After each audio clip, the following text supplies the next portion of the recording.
or good morning, good afternoon, or good evening, depending on where you are dialing in from around the world. The first thing that we would love for all of you to do is to put into the chat function your name, your company, and what part of the world you're dialing in from. We'd love to hear from everyone to find out who's dialing in from different parts of the world.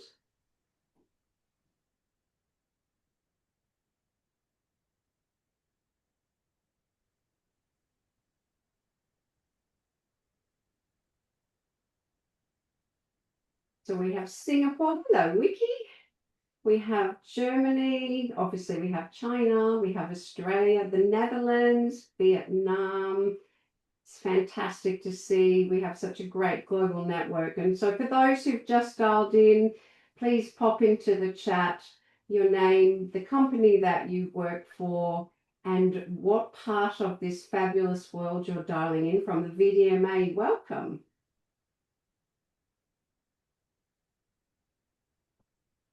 And while we're doing that, we'll just start with just a little bit of a brief introduction. Hello, Callum. That's one of my members in Australia. I just got distracted then. So my name is Nerida Kelton, and I am the Executive Director of the Australasian Institute of Packaging. And in my spare time, I am also proudly the Vice President for Sustainability and Safe Food for the World Packaging Organization.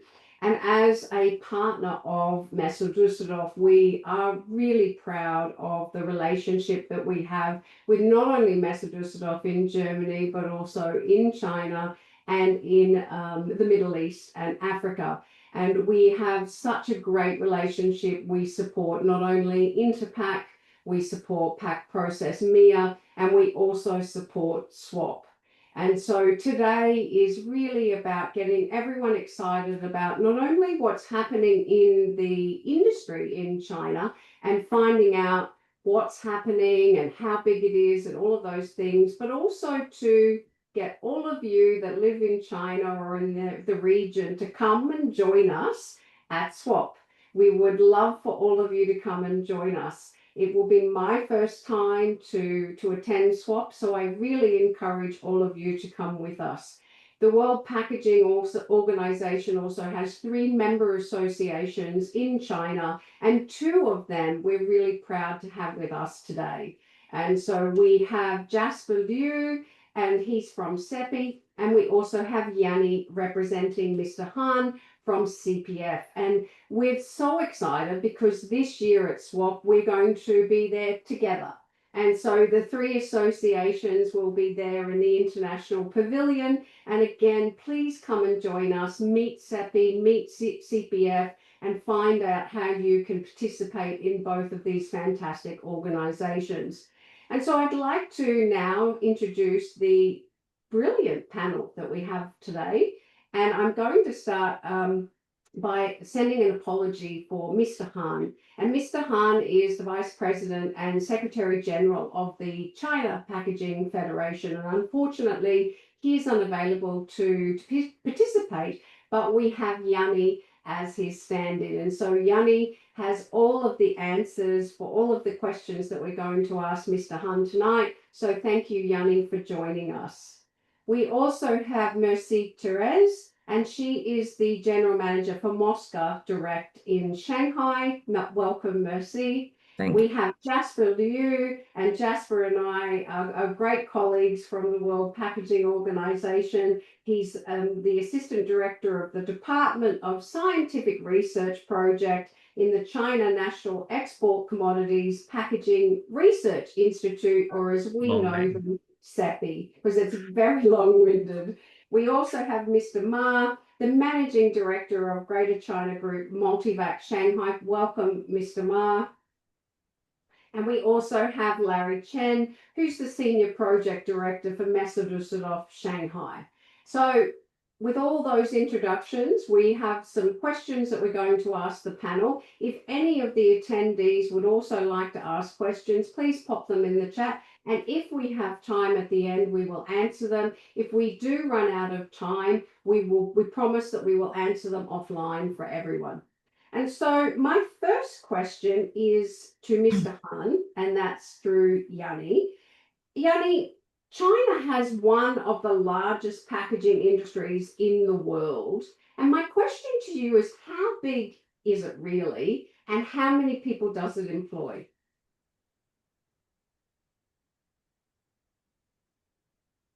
Yes, thank you, Nerida. Thank you for your questions. Actually, we have already, Han has already prepared this question. It's a really good question.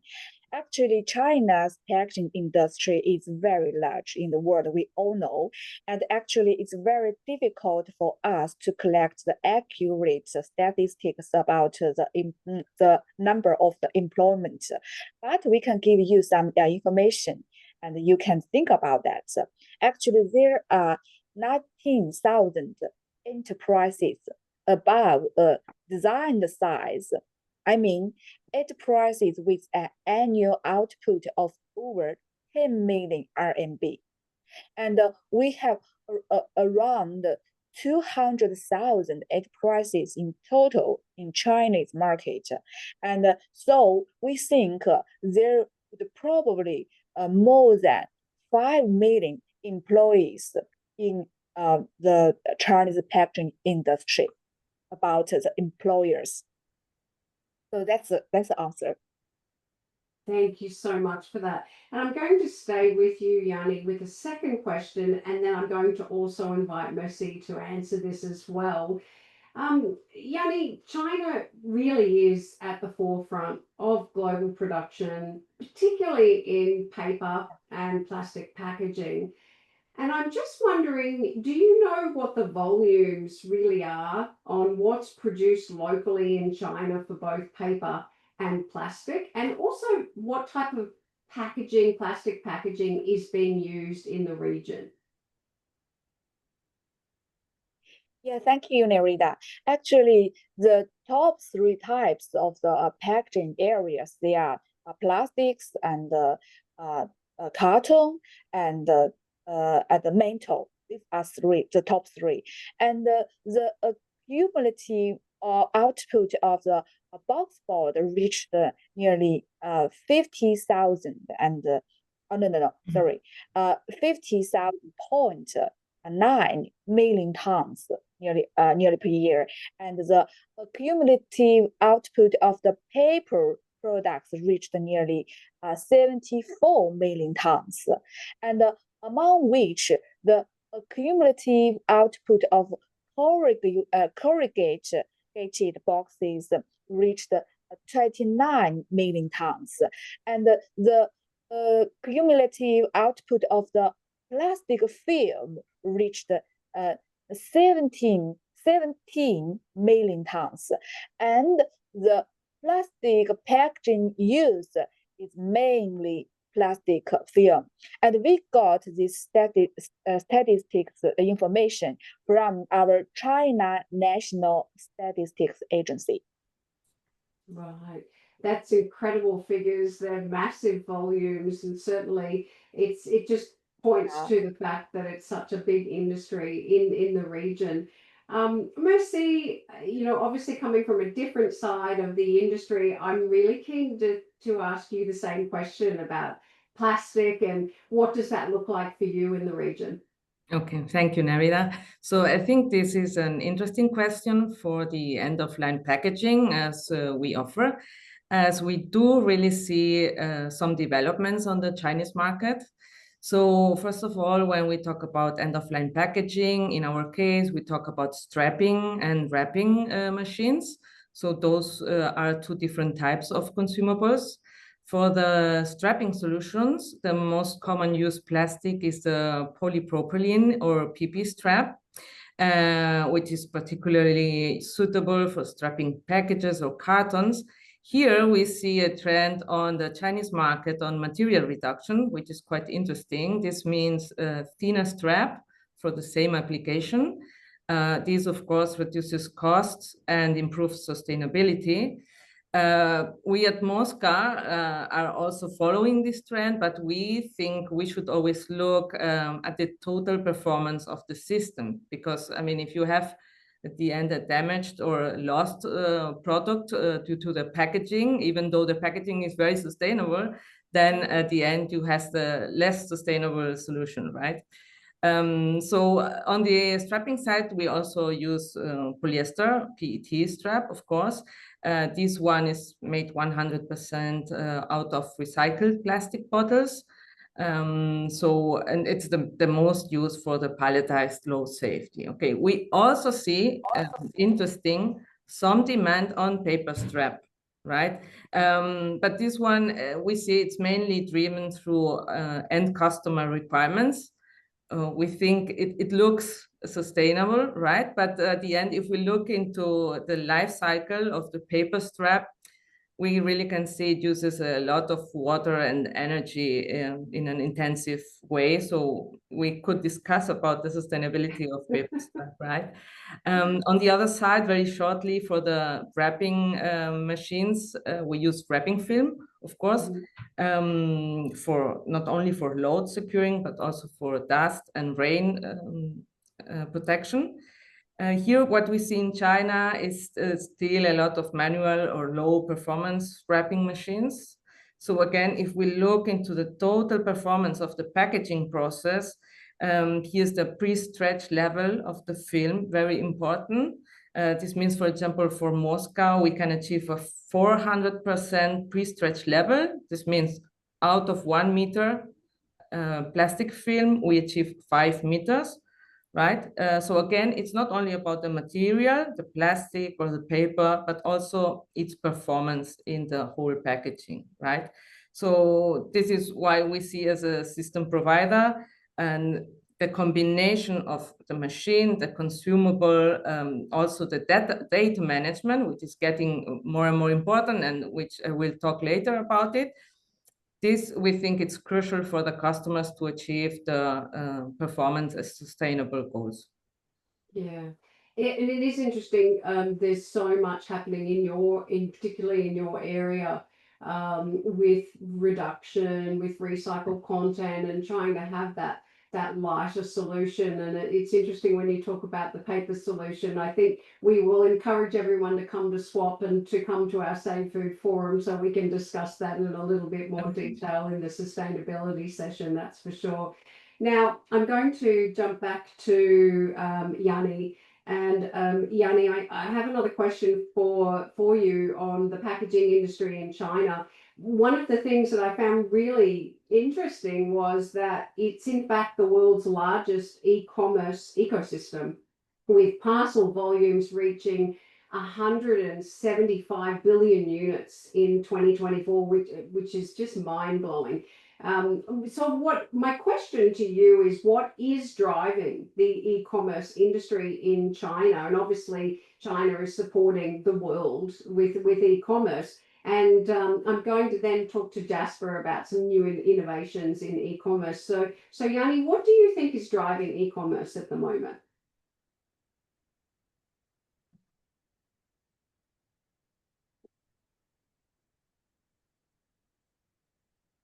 So I think we have a bit of a glitch on the technology. We might, oh, there it is. Yanni, I'm going to defer to you again. What do you think is driving the e-commerce industry? Yes, this is a good question. Actually, it's a very public topic. We discussed a lot in recent years about the e-commerce, and we actually, in China, there are a lot of leading e-commerce companies that are developing very, very fast.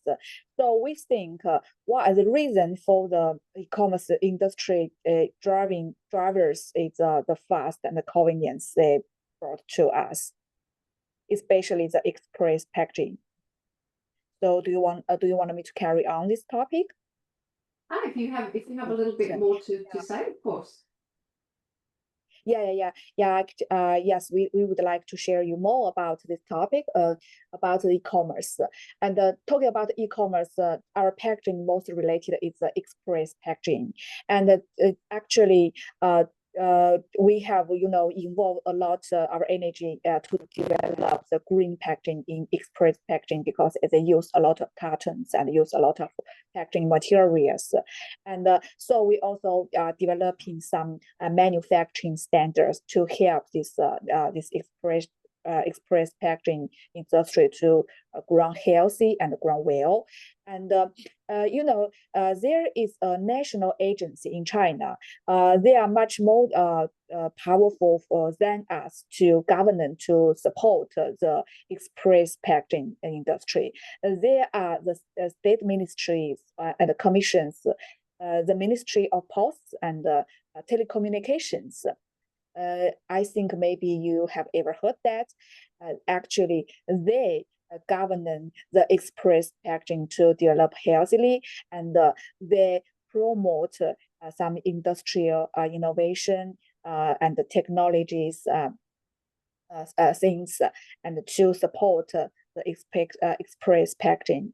Especially, they are also developing some standards, and they also have some involved some express packaging companies, and they developing some standards and ask them to follow, and they are obliged to follow this standards. And so talking about some innovative technologies and applies, so as you know, like air column bags we are using in transporting things, and we also conduct some green certifications for some relevant enterprises. We mean if some companies who wanted to participate in this business, they need to apply the green certifications to produce some express packagings.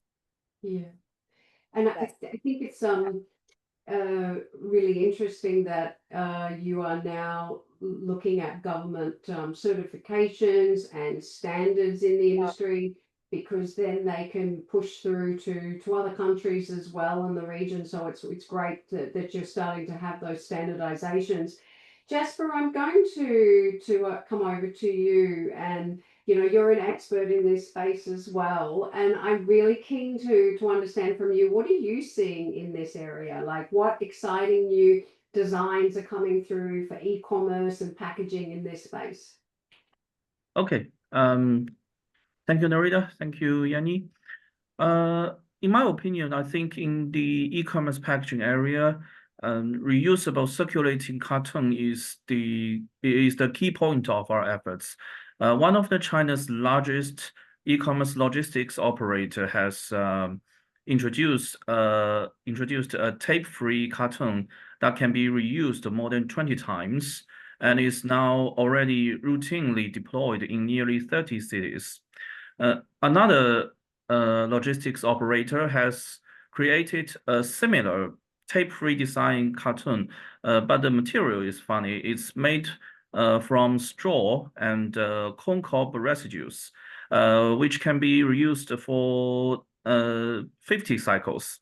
So all these cartons have now completed over 150 million trips already. Meanwhile, the National Ministry of Posts is leading the drafting of standards for shared e-commerce cartons, aiming to build a nationwide carton pool, like the pallet pooling system, so that the containers can carry unified codes and be collected and shared across different platforms and cities. More than that, we also keep a sharp focus on sealing tapes. After several years of work, biodegradable tape has now moved into large-scale commercial use. That's all. Thank you. It's really interesting. I'm hoping, fingers crossed, that there'll be some of these examples showcased at SWAP, because I would love to see the reusable tape-free cartons, because it's really fascinating. If not, you'll have to bring a sample for me to have a look at. But I think that it leads to a point, Jasper, that we talk about often in WPO that reusable and refillable solutions are such an important area moving forward for sustainability. And so when Exactly. we're looking at design solutions, we need to try and see if we can use things that can be used over and over again with multiple uses. So it's a great examples, and thank you so much for giving those examples.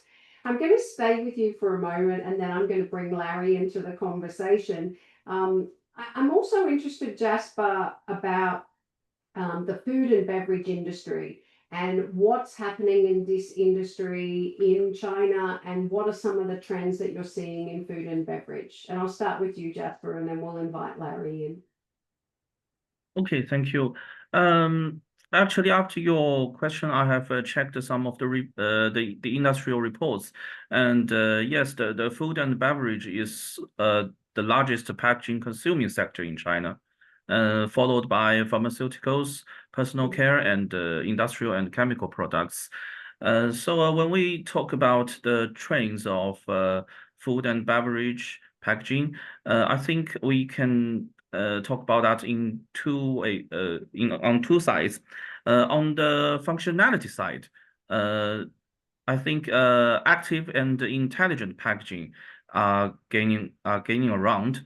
For example, snack brands are introducing films that built-in with built-in oxygen absorber, and also we have some time temperature indicators are being used in the cold chain, and also some intelligent packaging now they start to offering rich and add-on consumer experience through new media tools. Sorry.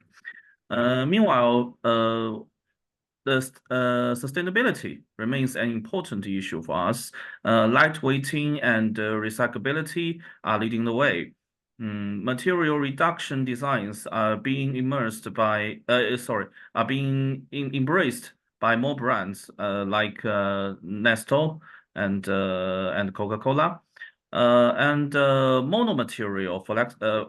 especially for monomaterial flexible films have now been successfully developed. So it is expected to be used in a large scale in food flexible packaging field in the years to come. Sorry. So Larry, going back to SWAP, where we're all heading very soon, what exciting things do you think are going to be showcased in food and beverage? Thank you, Nareda. Thank you, Jasper.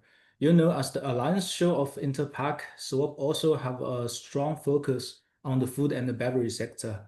So this year, we will welcome over 900 exhibitors in SWAP, and more than half of them are directly working on the food and the beverage packaging. And from the new product introduction that we have received from the exhibitors so far, we can clearly see some common features. Same with Jasper's opinion. We can see a high degree of intelligence and automations, also efficient and eco-friendly solutions, and we say as well as some cost-saving innovations. These solutions, we can say directions perfectly match the current market demands, where our manufacturers are looking for smarter, greener, and more sustainable solutions. And on site this year, SWAP will have one intelligent demonstration zone to showcase the most advanced and we say automation solutions and intelligent packaging lines and systems. And we will also have the AI plus packaging forum for industry experts to introduce more on how AI is empowering the transformation of the packaging industry. Yeah, that So that is interesting things. I think, yes, we can first show to our visitors. Yeah, I think AI is just a whole separate conversation for another day, and it'll be really great to see it all at SWAP because it's such an important future for packaging. And going back, Jasper, to the food and beverage industry, and also, you know, looking at half of the exhibitors are in food and beverage, we can't forget food waste, food loss and food waste, and especially this week with COP happening, COP30 in Brazil, and looking at the way our machinery and our packaging can minimise food loss and waste. And we'll touch on that with Larry shortly on some exciting activities that we'll have at SWAP. Now, Jasper, with you, before we bring in Mercy and Mr. Ma, sustainability, as you and I know, is such a huge topic around the world, and we talk about this in our sustainability working group in WPO all the time, and we all are faced with similar challenges and similar barriers. It doesn't matter where it is in the world. And I'm really interested to know, really briefly, very quickly, what are some of the regulations that are happening in China? And do you actually have extended producer responsibility in China? Okay, thank you. So for the packaging industry, China has already issued a series of policies and standards on packaging waste management that call for, let's see, upstream reduction of key packaging categories, wider adoption of reusable packaging, and tighter controls on plastics recycling. However, regarding the EPR system, a nationwide mandatory legislation for packaging is still pending. In China, EPR systems already exist for electronic equipment, motor vehicles, and lead-acid batteries. But for packaging, pilot programs are now underway, like Shanghai and Beijing and Shenzhen. We are testing EPR for beverage containers, which obligating the producers to take back their used bottles. And brands such as Non-Fu Spring and Coca-Cola have joined. And other separate research is assessing the EPR for e-commerce packaging. So we have some early findings show that if the platforms and the brand owners can share the take-back duties, the use rate of reusable packagings can be more than triple by now.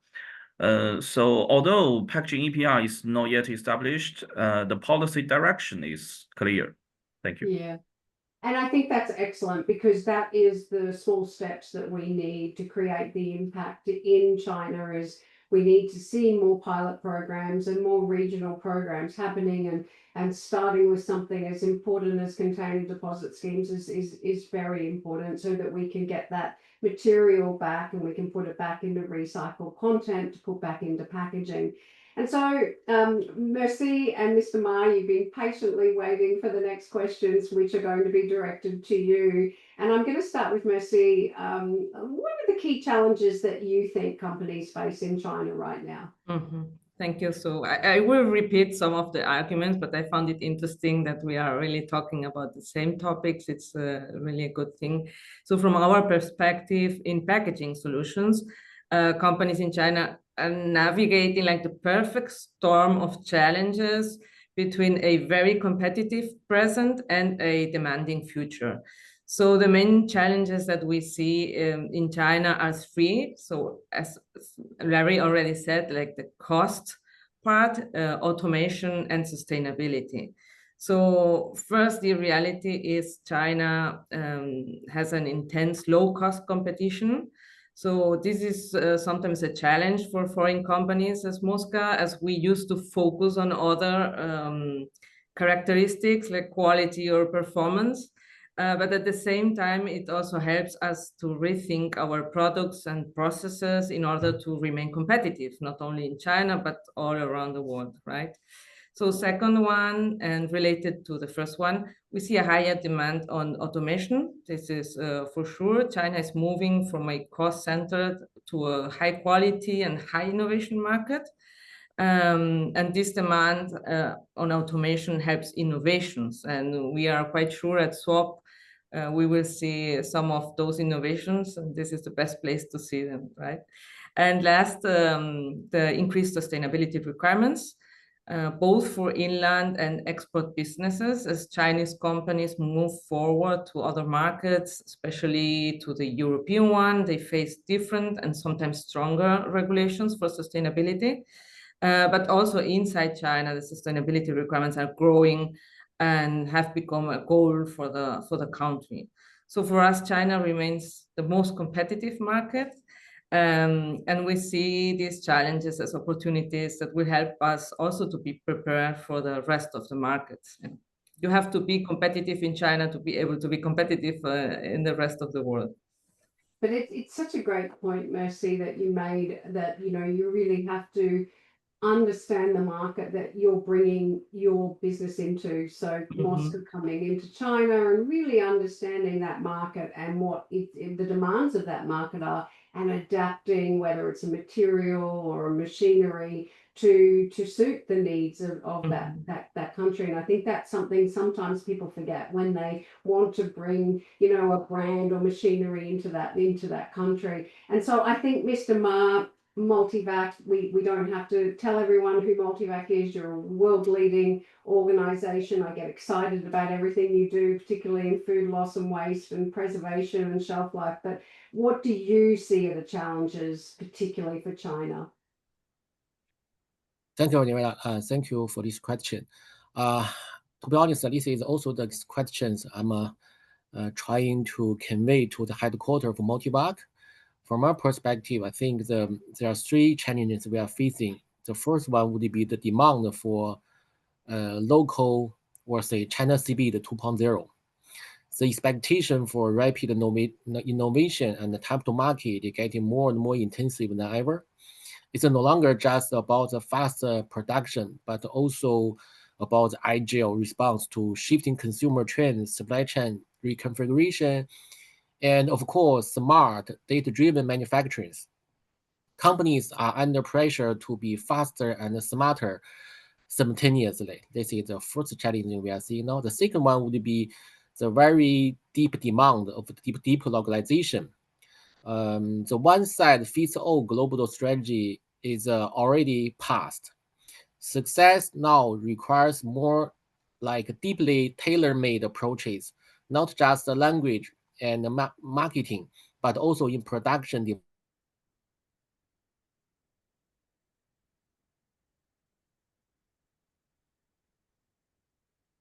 think we have a B2B partners. This is really the second one. And the third one would be the short-term market vitality. Companies are navigating a very difficult time, a dual squeezing from both in fluctuation consumer confidence and a more cautious investment cycle, especially from the upstream.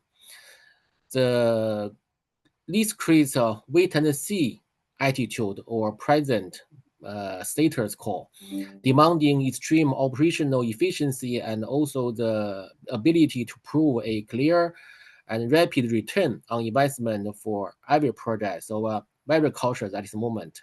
And come back to the question, was it like I call Chinese market is a fitness club for all the global companies to strengthen yourself here and getting stronger here, and to learn the experience. That's really something we are seeing now. Thank you, Mercy. Thank you, Nerida. Thank you so much for that. That's really interesting. I think hopefully we can touch on that again when we go to SWAP and we have some of our programs that we're running. Now, Larry, you've been patiently waiting for your next question, and I'm really interested to hear about any current economic uncertainties that you are seeing, particularly around all of the exhibitors that you work with, and how are you helping your clients? Like, what do you do to support them? Especially, as Mr. Ma said, everybody's under so much pressure and there's so much competition at the moment in the industry. Yeah, challenge you always have. Thank you, Nerida. Thank you for the question, but I think it's a really big question. So we say, indeed, the past few years have been full of uncertainties for China's economy. And we say the packaging industry is facing serious impact as well. The ongoing, we say, trade war and the tariff policies between China and the US we say made a serious impact on China's packaging exports. The overall, we say, exports value in 2024, we say last year dropped by around 5% in our knowledge. And besides the trade war, we say many domestic manufacturers also been impacted by the weakened demand in Europe and the rising costs from the raw materials. So what we learn from our exhibitors is what's interesting is that many Chinese packaging, we say, companies have responded quite proactively for this issue. Instead of, we say, relying on low-cost manufacturing, they are start to move up to the value chain, focusing on automation, smart packaging, and sustainable materials to enhance their competitiveness. Just like Mr. Ma said, yes, we need to enhance it, huh? We are also seeing many companies building overseas production bases, especially, in Southeast of Asia, right? So that they can serve global customers easily and reduce the tariff impact. And at the same time, the domestic market in China remains very dynamic. We say driven by the e-commerce industry, food, and also consumer goods industries, which continue to demand innovative, efficient, and environmental friendly packaging. So we always say external challenges always exist, but they also boost the industry's transformation. And back for Swap, as in, we are an import and export platform for packaging industry in China. Swap offers a gateway for both Chinese and international companies. Every year, we have around, we say, 15% of the visitors come from overseas, which Asia and Europe records the most. With our on-site events, like we say, we will set like buyer matchmakings. Our local manufacturers can meet numbers of new clients from overseas. We say for this year, especially for this year, Swap, we work with our partners in Korea, Malaysia, and also Brazil to bring big buyer groups to China. Besides, we say on-site show, just like I mentioned in my previous question, we set the intelligent demonstration zone. And besides, we will have some other topics like a green power zone. We hope to use these, we say, hot topics to help our exhibitors explore new export markets and showcase advanced technologies to meet the global standards. So I will say with all economic uncertainties, China's packaging industry is not retreating. It's restructuring and repositioning itself for the global market. And the Swap, we hope we still will be the very perfect platform to make those global connections happen. I love that. I love how you say repositioning and restructuring. I think that's everyone around the world is certainly trying to do that at the moment. That's fantastic to hear. Now, Merci and Mr. Ma, we have touched on this a little bit already this evening. Sustainable packaging, and we talk about it all the time. But my question to both of you, and we'll start with Merci, is are Chinese really wanting it? And do you feel, Merci, and we're going to go to Mr. Ma after that, do you think they really do purchase it? So my short answer would be a definitive yes. Of course, we do not handle with end customers, so I'm not talking about end customers making choices depending on the packaging. But here we need to make also a difference between the different applications in packaging. So as I said, we see a real effort for reducing the packaging, reducing the material used in strap, as I said. While this is meaningful as a sustainable goal, it can also compromise the transport safety on heavy loads, which is what we handle, right? For that, we think it's not only important to become more sustainable in this way, but also to implement it in a way that improves the packaging as a whole system. So for example, we use our own tech center at Mosca, where the customer can test the load units under realistic conditions. And this allows to define the minimum packaging required for each case. I mean, it doesn't bring so much if you use a material reduced strap, but then you strap it like 10 times more than needed, right? So those are the kind of solutions is what I'm talking about. just to avoid damage and waste, which is the opposite of sustainable, as I said. But we are also developing other solutions like our digital load pass.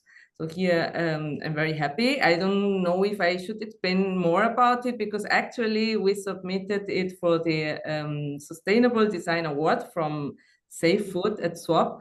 So I can keep the mystery until then and just let people come and visit SWAP and the awards.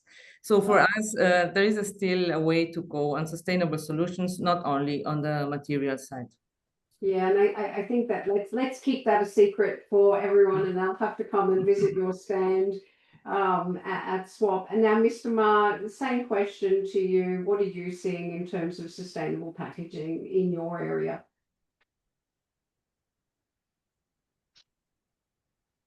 And the reality is more complex than a simple yes or no.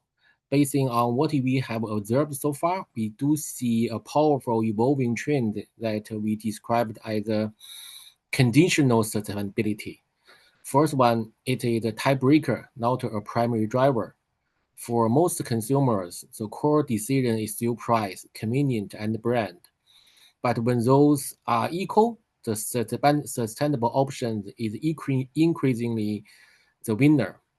The second one would be driven from the top down. Real change is being like the major brand commitment and also the government ESG policies. It shapes the market and makes sustainable choices more, available and desirable. The third one we are seeing is the visible bandage effect. Sustainability must be clear and communicatable. Sustainable design, recyclable, and reusable filling packaging allows our consumers to feel they are making smart, responsible choices. So that's really observation we are seeing. And in short, consumers are rewarding brands that make sustainability an easy and visible part of a strong value proposition. This is the future, and it also requires integrated solutions. And this is precisely where we see the opportunity. In fact, I'm proud to share that just last week at the China Export show, we just launched our first success story in China, a sustainable packaging solution developed with one of our customers using a paper-based fiber to paper box to effectively replace the plastics. It's really something we are be proud of. Yeah, thank you. Excellent, and hopefully we'll be able to see some of these things at SWAP as well, and I'll certainly be visiting your stand. Larry, obviously Mercy and Mr. Ma have both talked about this, but what are a couple of sustainable packaging things that you think are going to be showcased at SWAP that we should go and see? Okay, thank you, Nareda. Sustainability is definitely one of the key topic of SWAP always. And it runs through, every part of the show, from the material to design and also machinery parts. Visitors can find a strong focus on eco-friendly, recyclable, and energy-efficient packaging solutions in SWAP. And we have a number of our exhibitors are leading this transformation, just like Mosca, like Modivac.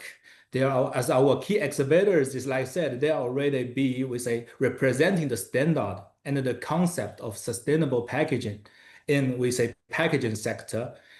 Beside these two, another exhibitor I'd like to highlight for this year is Meta Group. They are from Finland and producing lightweight and high-quality folding box boards. These products they will show on site. Our show is using the renewable and the recyclable plant fibers sourced from northern forests. They are strongly committed to sustainability, aiming for completely fossil-free mills and raw materials by 2030. I think it's a very good sample for how global companies are driving real change towards greener packaging.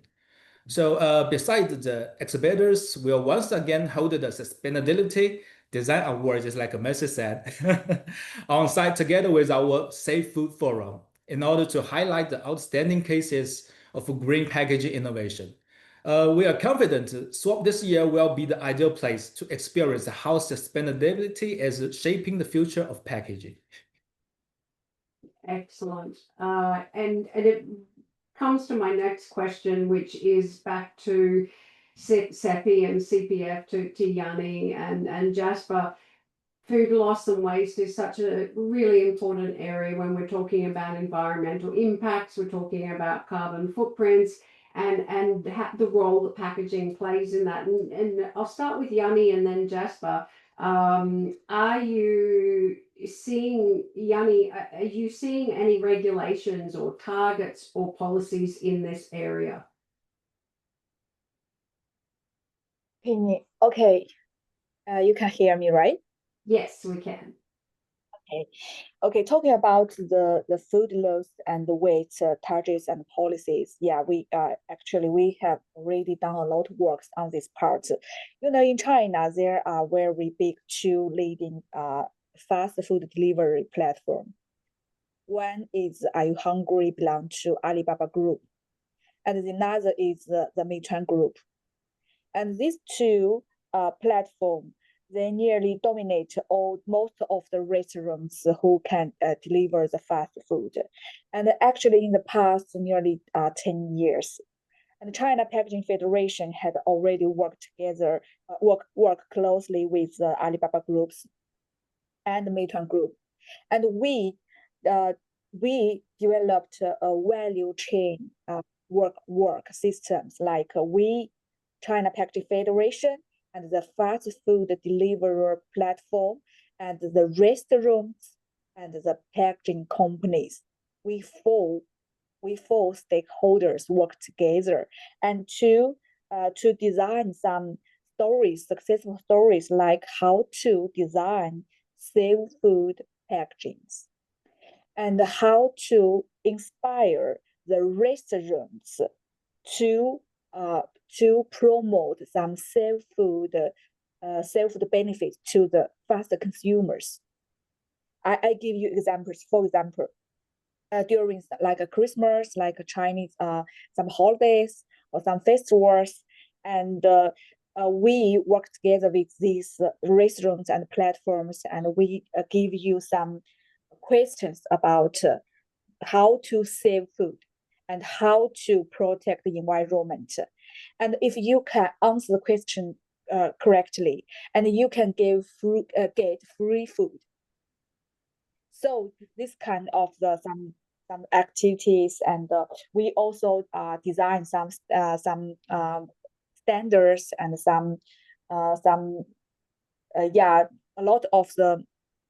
we have a lot of ways to inspire them to work on this way.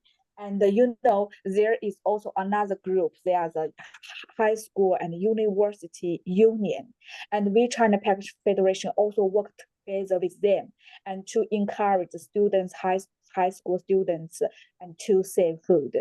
So I give you some examples about this part, and I would invite Jasper to answer the rest part of this question. Jasper? Okay, thank you. I think food for Chinese people is a happy topic. So there's an old Chinese saying that people regard food as their prime want.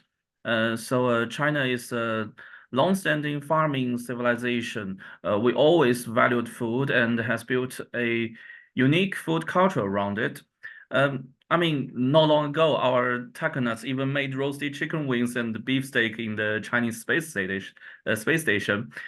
So considering how much important having a good meal means to Chinese people, I think it is fair to say, compared with the distribution part, the biggest battlefield against the food waste in China is the dining table itself.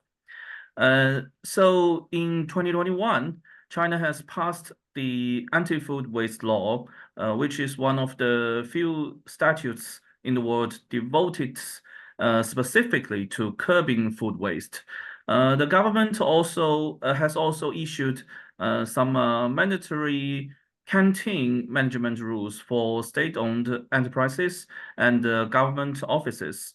And for people, nationwidely, we promote the empty plate action, which is to remind the consumers not to order too much, but only what they can finish eating, and to take the leftovers back home so that the plates are emptied.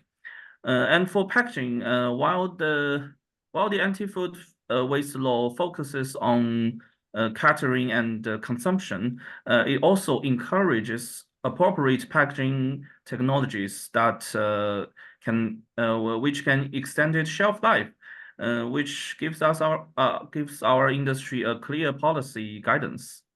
Thank you. Yeah, it's so good to hear that China is doing so much work in this space, and this is something that I'm very passionate about. And I think it's such an opportunity for me to participate with the Safe Food Forum, and I'm going to get Larry to just explain really briefly, because I'm just mindful of time and I've got a couple more questions. But Larry, can you talk a little bit? Can you share with everybody what's the Safe Food Forum and why should everybody come and join us? Okay, thank you, narrator. Thank you for mentioning the Safe Food Forum.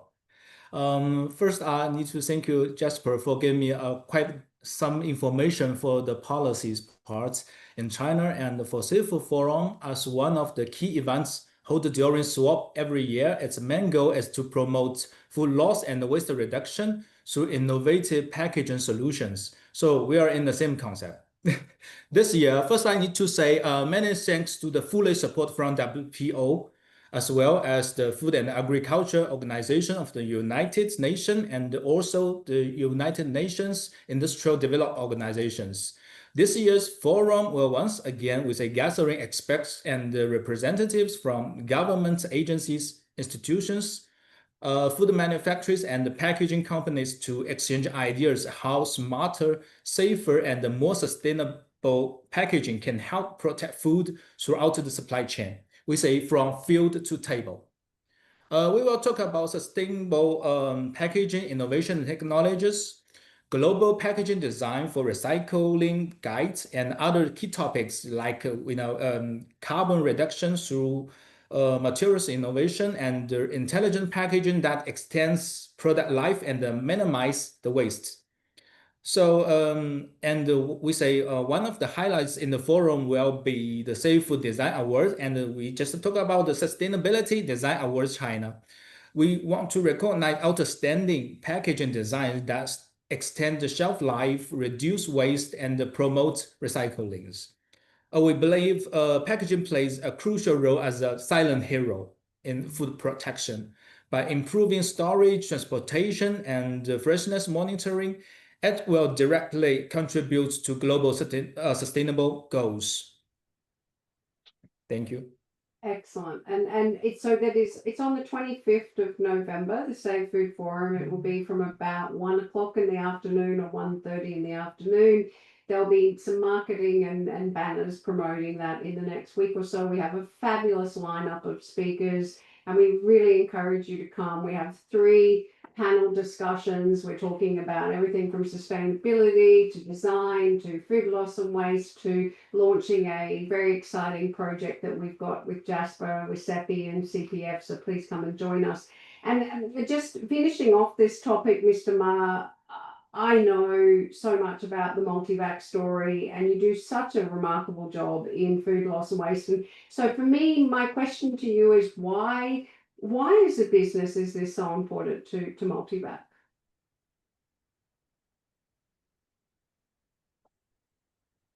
Oh, if you just mute. Yes. Thank you. Sorry. Yeah, not better. Yes. Yes. Yes, as you nicely put, tackling food loss and waste is a core commitment for Multivac. Well, 1/3 of all food produced, lost, or wasted. Our packaging solution provides a direct and tangible answer. We address these in 3 main ways. First, we extend the shelf life. Technology like our modified atmosphere packaging can significantly slow the spoilage, keeping products like fresh meat and ready meals fresher for even much longer. Second one, we enhance the physical protection. Our primary packaging, such as robust skin packs, is engineered to survive the supply chain and demand, protecting the product all the way to the consumer. And the third, we make it more practical and profitable. We offer a scalable solution for every business, from local butchers to global producers, ensuring that reducing waste is also an economically smart decision. So in short, for Multivac, saving food is not just a slogan, it's a practical outcome of the technology we provide every day. Thank you. Yes. And it really is, for those who are not familiar with the Multivac range, and I really encourage you to get to know the business. They do remarkable work around the world and they have some amazing solutions. Now, I'm mindful of time and we've got two more questions. And the first one is to Mercy and to Mr. Ma. I'm just really intrigued to know how long you've both been exhibiting at SWAP and what's one thing that we can see on your stand. And we'll start with Mercy. Okay, thank you, Neria. So believe it or not, this is actually the first time exhibiting at SWAP for Mosca, but this is already a powerful message. It shows a strategic shift and our deep commitment to the Chinese market. So for SWAP, we wanted to show our specific solutions for the food industry. This is why we are showcasing our MS6 VA strapping machine, which is built entirely from stainless steel to meet the highest hygiene standards. Very short and quick also, we will also be showing our ultrasonic sealing technology. You will be able to see our sonic sealing head under real conditions in a wet environment, being able to seal strap without heat, without fumes or others. So it's going to be quite impressive, and I hope many people join us to see it. Oh, I will definitely be one of those people. So that's for sure. Now, Mr. Ma, what exciting things are we going to see on the Multivac stand? We have been exhibiting at SWAP since the early days back to 2015. Our initial participation was built on the strong foundation of our partnership with METS Düsseldorf and our greatest experience with the Interpack. It has been a rewarding journey, to be honest, and we have truly witnessed the show impressive growth and progress over the past decades. This year, the progress is reflected on our stand. You can expect to see all live demonstrations of our latest packaging solutions tailored for both for food and healthy care sectors. We have excited to the showcase where that use those innovations and discuss how they can address your specific challenges. Please come and see us at the booth N3P12. We look forward to connecting with all of you there. Thank you. Well, I certainly look forward to coming and visiting and seeing some of the solutions. Now, Larry, this year is a special year for SWAP. It is celebrating its 10th anniversary, which is fantastic. Congratulations. What exciting things do you have in store? Some of the on-site activities that you wanted to share celebrating this 10th anniversary? Yeah. First, I would like to say thank you for our exhibitors, Mosca and Multivac. I cannot expect more to see you on site and your solutions in our show. Yes, Narrator, 2025 is a very special year for us. It marks the 10th anniversary of SWAP, and we are really excited to celebrate this milestone together with our partners and our key exhibitors and visitors from all over the world. This year, we expect more than 900 exhibitors with at least 40,000 visitors for the show, which I think will be the new record for the annual show of SWAP. So over the past decades, SWAP have started with a biennial show and changed to annual events, following the high development of the China packaging industry. Has grown from a regional trade fair into, I think, one of the most influential packaging exhibition in Asia, and the only one in China that is still part of the Interpack Alliance. This year, we're not just looking back to what we have achieved, we are also looking ahead to the next decades of innovation and transformation. So, mark the 10th anniversary, we're preparing a series of special on-site activities. We will have a dedicated 10th anniversary event that walks our visitors through Swap's journey and its role in shaping China's packaging industry. We're also hosting celebration events and networking receptions where industry leaders, our long-term partners, can come together and share their successful stories and their future visions. And I would like to say our 10th anniversary is more than a celebration. It's an invitation to experience the future of packaging right here in Shanghai and in next week. Hope our exhibitors and visitors can expect a more dynamic and international experience than ever before with our stronger overseas participation, more interactive events, and live showcases of packaging solutions. Thank you. Perfect. Now, I think we should close it there. I think that's a perfect ending to such an informative panel discussion. And I really do thank all the panelists. You did an amazing job. And I think this could be a great article to share with people afterwards, because there's so many learnings that have come out of tonight. And so I look forward to joining all of you and meeting all of you in person at SWAP. And everyone that that's thinking about coming, we hope this has encouraged you to come, and this is the decision of why you're going to come and join us. And on behalf of CEPI and CPF, we really welcome you to our pavilion, to our booth, and to come and meet us and get to know the local WPO members, and also to learn a little bit more about who the WPO are. And to our partners, Messe Düsseldorf, we thank you. We have a fantastic relationship, and it can only get better from here. So thank you all for joining, and I hope that this was as informative to all of you as it was to me. And I really encourage all of you to come and meet all of us at SWAP and learn about what amazing things are happening in the Chinese industry. So thank you. For those who have only joined us very early in the morning from Europe, have a fantastic day. And for those who are just finishing their day, have a wonderful evening. Please stay safe and come and join us at SWAP. Thank you. Thank you, Nerida. Thank Okay, you. thank you. Thank you, Nerida.